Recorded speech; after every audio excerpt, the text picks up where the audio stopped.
One of my favorite things to do when I'm speaking at events is to attend other sessions.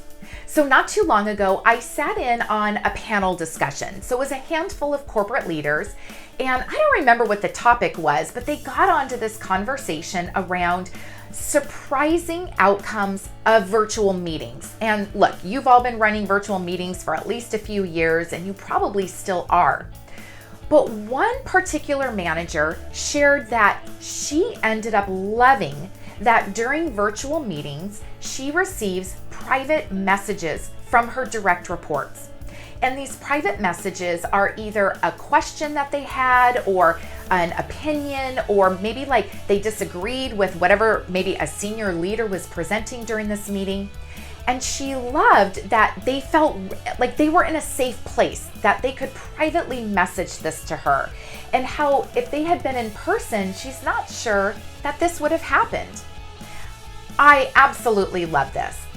First of all, I want to give kudos to this manager for having that safe relationship with her direct reports that they could even message her on this.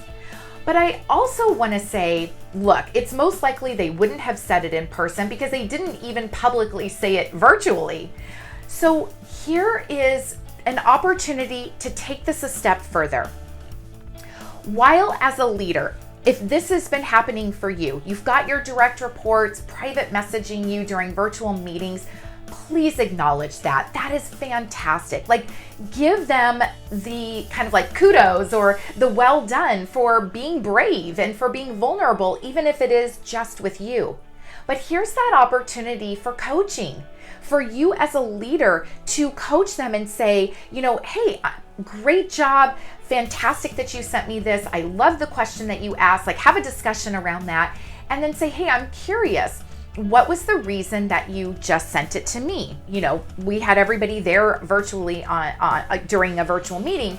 What was the reason you chose just to send it to me versus saying it to everyone? Use that curiosity, use that question in whatever shape feels right for you to then open the door for coaching. Because while yes, again, I'm so glad that person is asking the question or stating their opinion, but imagine how much more impactful it can be for that person to publicly make a declaration, publicly ask a question, done in an appropriate way with your guidance and coaching. So I want to just, again, this is such a beautiful, surprising outcome. I love it. But let's not stop there. As leaders, use these things as launching pads to take it to the next level. Be curious and coach so that they can truly have that confidence and begin advocating for themselves. If you've done this or you have a thought about this, please comment below. I would love for our community to hear from you on what this looks like within your team and your organization.